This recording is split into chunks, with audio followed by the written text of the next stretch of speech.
pinuno ng ating mga kagawaran at mga opisina dito sa ating lungsod ng Maynila. Mga kapwa lingkod bayan, isang mapagpalang umaga po sa ating lahat. Ang opisina ng tanggapan ng tagapangasiwang legal ay marahil isa sa maliit na departamento ng ating lungsod. Binubuo lamang kami ng 18 abogado at mga 35 mga personnel. Kami po ang pangunahing inatasang magbigay ng legal na tulong at suporta sa lokal na pamahalaan para sa paghahatid ng mga pangunahing serbisyo sa publiko gaya ng mga sumusunod. Bilang legal na tagapayo ng lungsod, ang iba't ibang departamento at tanggapan ay maaaring humingi ng legal na opinyon, pagsusuri at paghahanda ng mga kontrata mula sa aming tanggapan batay sa mga umiiral na batas. Kaagapay din kami ng ating sangguniang panlungsod sa pagbabalangkas at pagsusuri ng mga ordinansa para sa kapakanang pampubliko at sa pagbuo ng mga plano at estratehiya sa pagpapatupad nito matapos maaprubahan ng lokal na punong ehekutibo. Ang ating tanggapan din po ang kumakatawan sa pamahalang lokal sa lahat ng aksyong sibil at mga espesyal na paglilitis kung saan ang isang opisina o sino mang opisyal nito sa kanyang opisyal na kapasidad ay isang partido. Kami rin po ang nagsasagawa ng investigasyon ng sino mang opisyal o empleyado ng pamahalang lungsod para sa kasong administratibo at magrekomenda ng angkop na aksyon sa ating punong lungsod. Mahalaga rin ang aming serbisyo sa pagbibigay ng libreng payo, legal, at nilalayo nitong bigyan ang mga Manilenyo ng posibleng kaluwagan sa kanilang mga legal na katanungan, pati na rin ang mga hakbang na maaari nilang gawin. Nitong Enero lamang, ipinagdiwang ng aming opisina ang ika-58 anibersaryo ng pagkakatatag nito. Sa research ko po kasi pala, sa charter ng City of Manila, nung wala pa ang City Legal Officer, ang City Fiscal po ang tagapayo ng lungsod. Okay? Siyempre, ang fiscal po, or City Prosecutor's Office, hindi po under sa City, under po yan sa Department of Justice. Okay?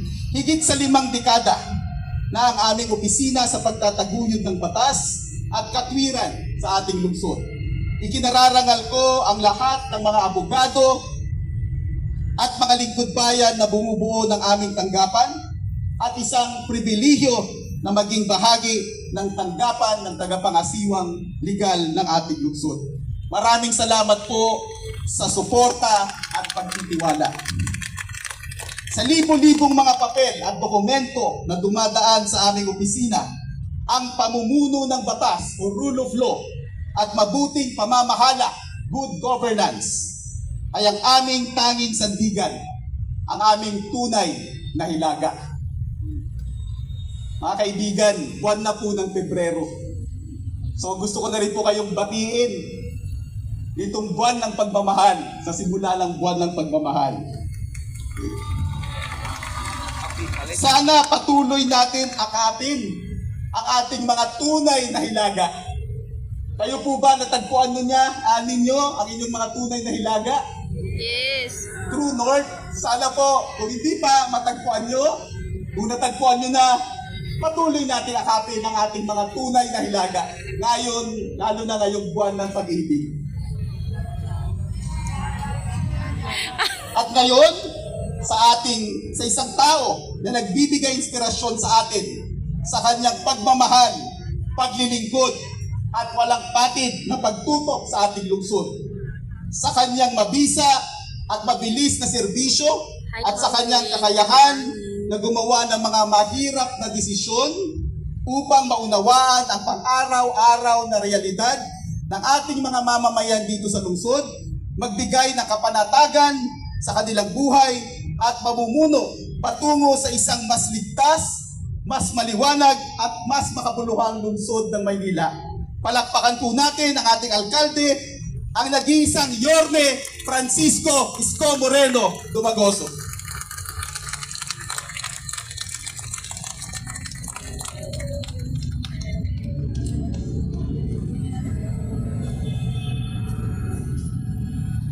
Thank you, Lutz. Papalakpakan natin si Atty. Lutz sa 10 ng kanyang mga kasamahan. Si Atty. Lutz, nakilala ko may bangs. We've been together almost 3 decades in this building. Simula nag-umpisa ako, abogado ko na si Atty. Lutz Galvez. Kaya nakita ko po nung araw, nung medyo bata-bata pa kami, lagi kami gumaganon. Kasi nahulog yung buhok namin. Pero ngayon, steady na lang kami. Palakpakan natin ang Atty. Lutz. Thank you for your service and your people under the city legal. Keep it up. Sabi niya kanina, kung natagpuan niyo na daw ang inyong hilaga, paano kung walang hilaga? Meron kami nilaga. Good morning! Good morning!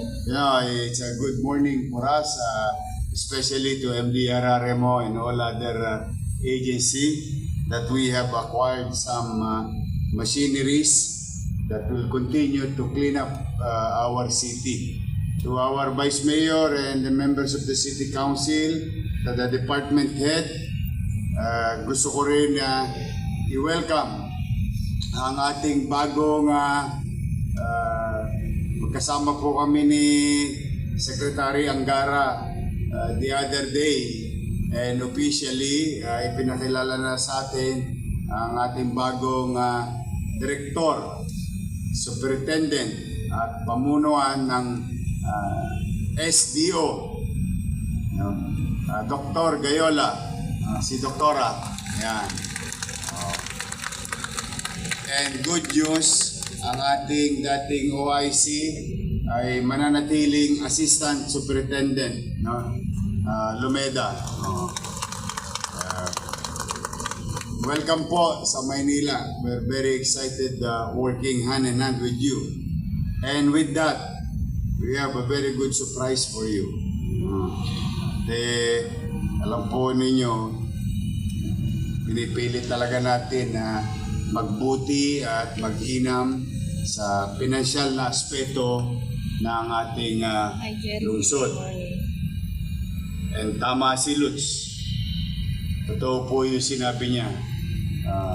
May mga bagay sa buhay leader na kailangan mong gawin dahil para sa kabubuti ng higit na nakakarami at pangmatagalan. There are things in governance, what you call the immediate solution for immediate effect, katulad ng Band-Aid.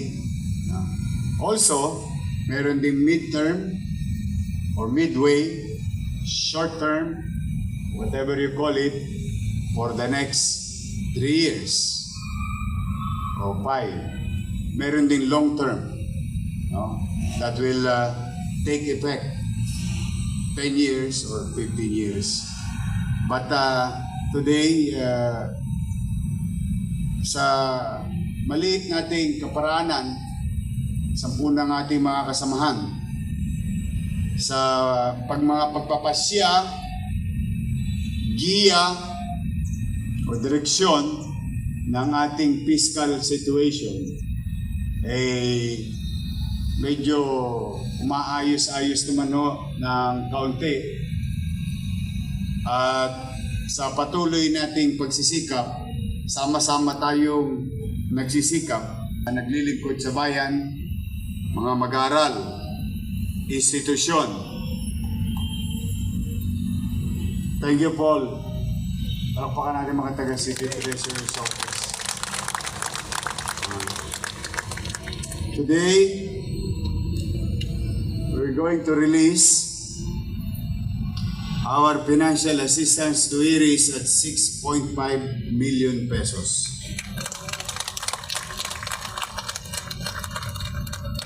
At siyempre, yung mga masisipag nating mag-aaral, sa UDM. Salubong ko sila kanina dun eh. Sabi ko, hey, nood kayo flag ceremony. Sasaya kayo. Ang ating UDM, 5,551 students will receive their baon na kaloob ng lungsod ng Maynila for the month of October, November,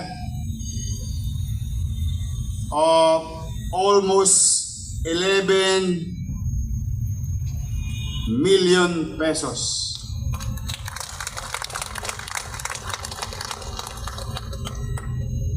Siyempre, pag may UDM, may PLM. Sa mga mag-aaral, shout out sa mga mag-aaral ng PLM. Yung allowance ninyo, para wala nang, alam po ninyo, si Lutz, testigo rito. When we were councilor then, vice mayor then, I really opted to pass this law and implement this law for the simple reason, yung mga mag-aaral natin sa UDM, and thanks to sumalangit naman ang kanyang kaluluwa, Alfredo S. Lim, who built UDM, and thanks to Mayor Lacson and Mayor Villegas for creating PLM. Diyan kasi nag-aaral yung mga kinakapos nating matatalino at masipag na kabataan ng lungsod ng Maynila. So that's why I opted to create and pass an ordinance to give them allowances para walang mag-aaral na hindi makapasok kahit pamasahe man lamang. To the 8,675 students of PLM, you will receive your October, November, December worth of 26 million pesos student allowance. To the grade 12 of SDO, 6,452 for the month of October, November, December, 9,678,000. Eh, siyempre, nag-aabang din yung mga asawa ng pulis. Wala kayong kawala, may announcement lagi. Para sa ating mga masisipag, may balbon sa dibdib ng mga pulis Maynila. To the men and women uniform personnel of the Manila Police District, you will receive your entire fourth quarter 2025 allowance from your city government worth 26,025,000.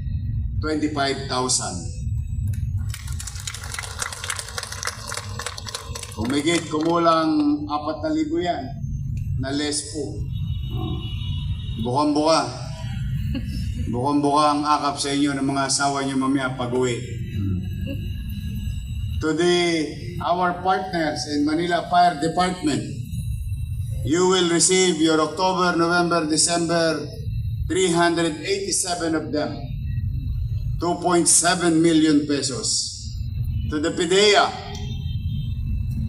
you will receive your October, November, December. Pag nahuli ng pulis, sok pa sa oblo. Sa oblo, may bantay. BJMP. 400 of you will receive your April, May, June 2025 for 3 million pesos. Kompleto na. Less po. PIDEA, Eurofire, MPD, PLM, UDM, IRIS. Tapos last week, yung 6 na quarter na obligasyon ng City of Manila in the past, nabigay na natin yung 2 worth about 117 million pesos sa PLM para magkaroon sila ng breathing room because ang pera nila hanggang Marso na lang. So kailangan magbuti tayo para pagdating ng Abril, hindi na tayo mag-incur ng obligasyon sa kanila, updated tayo.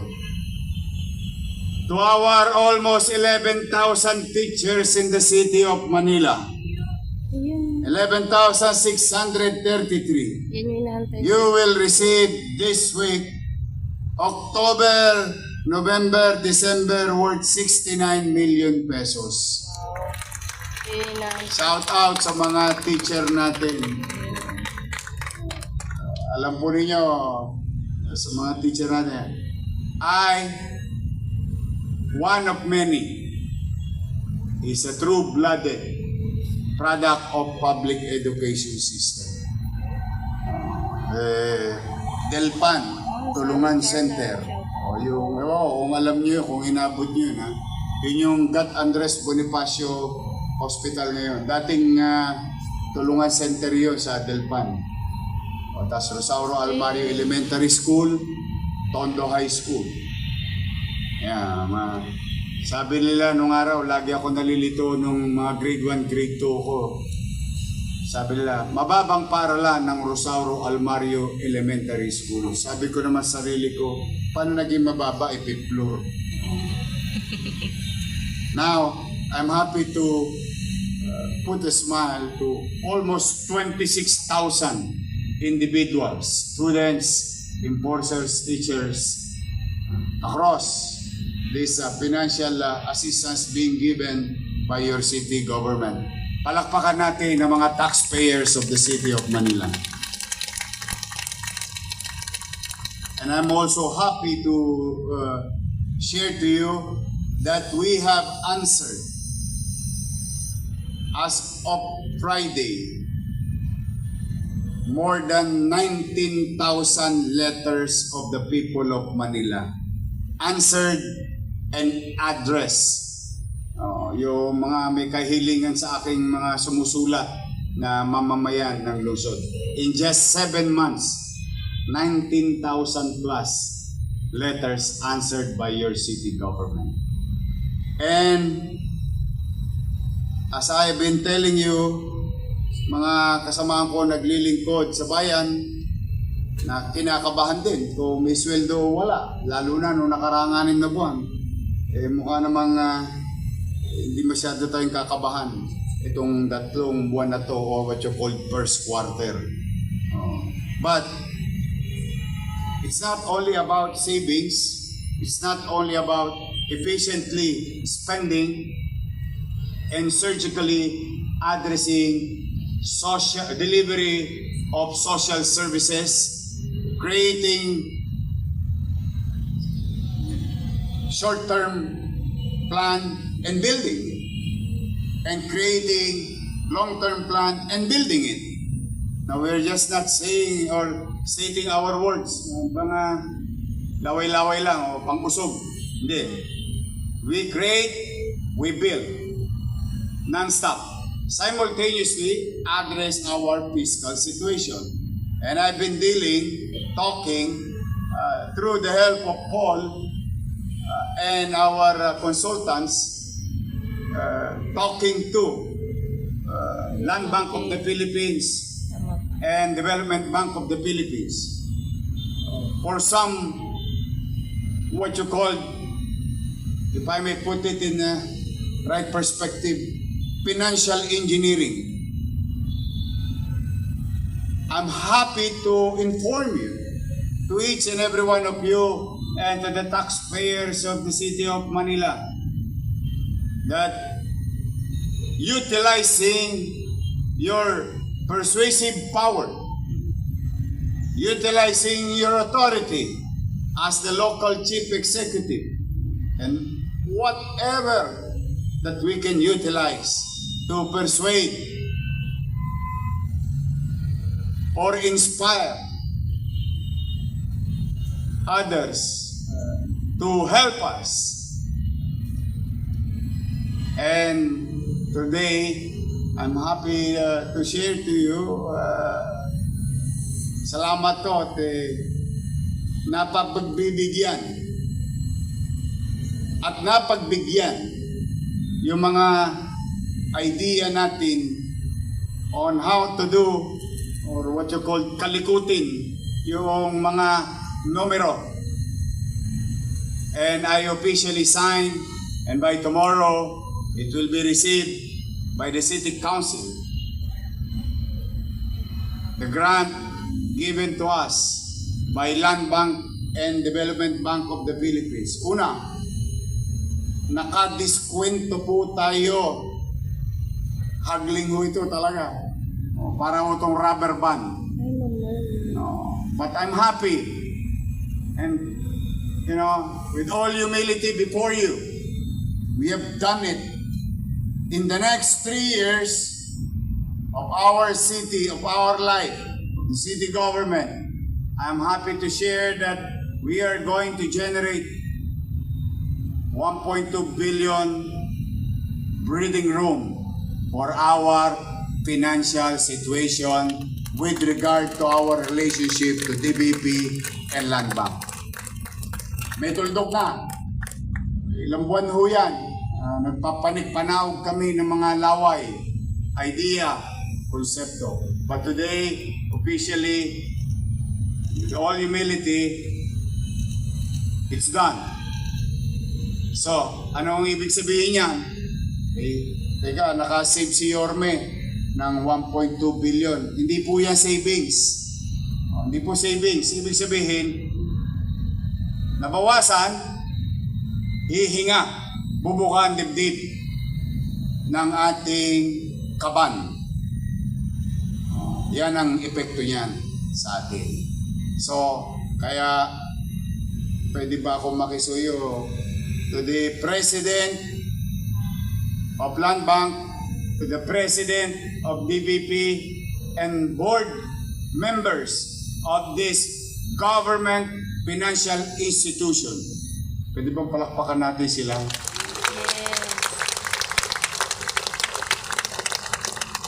Maraming salamat sa kanila. Kaya po, bilang panghuli, nakikisuyo talaga ako sa inyo na magbuti kayo sa kanya-kanya nyong opisina. Pipilitin ko pong maging mainam at masinop at manatag kayo. Ano man ang mga natutunan ko, ano mang mga paraang makabago, whether through abacus, trigonometry, calculus, pati geodetic engineer, pahanap ko, makwenta lang kung gaano pa tayo kalayo o kalapit sa araw na inaasahan natin together. Na dumating ang araw, balanse na. Balanse na. But I cannot do this alone. I need your cooperation. So the taxpayers who are listening right now, I think what you heard a few minutes ago is that habang tinutulungan tayong buhatin tayo ng mga mamamayan, ang pamahalaan naman naghahanap din ng pamamaraan o ibang avenue na kung saan maisayos natin ang ating pananalapi. So, I need your help.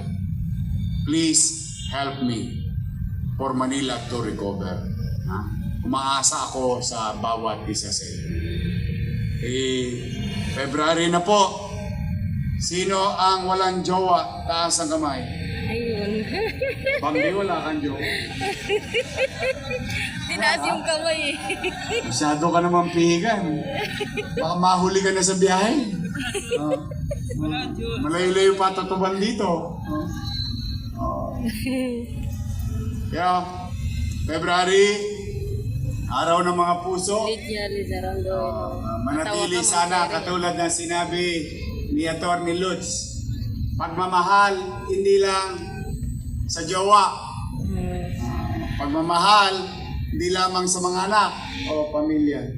Lalo't pa tayo, mas mabigat sa atin kasi bahagi tayo ng pamahalaan. Patuloy natin iparamdam ang pagmamahal sa ating mga nasasakupang mga taga-lungsod ng Maynila. So, kaya sana habang minamahal ninyo ang inyong mga sarili, mahalin ninyo ang inyong trabaho, paalagaan ninyo, at ipakita natin ang malasakit at pagmamahal sa bawat tao na pupunta sa atin. Magbabayad man, tutup din man ang obligasyon niya bilang mamamayan, o hihingi ng tulong. Any John Does and Mary who will go to our building in our respective offices, we must make her or him feel that they are being valued. Mahalaga sila. So muli sa inyong lahat, mag-iingat kayo. Isang linggong pag-ibig.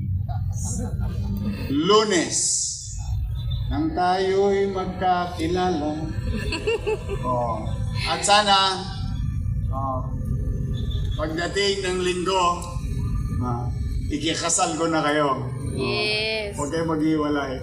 So, again, buong kababaang loob, and happy to say to you, the January thing give us a lot of breathing room. And hopefully, we can achieve the same on February. And I will continue to report and share to you our failure, our challenges, and little success along the way. You are always going to be part and informed on what's going on and where we are going every now and then. So, sa lahat ng mga kapwa ko lingkod bayan, I love you.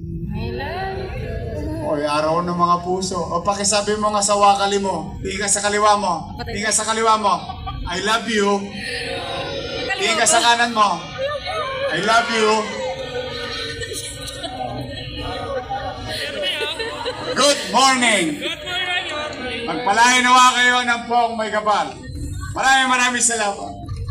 Manila. God first. Thank you.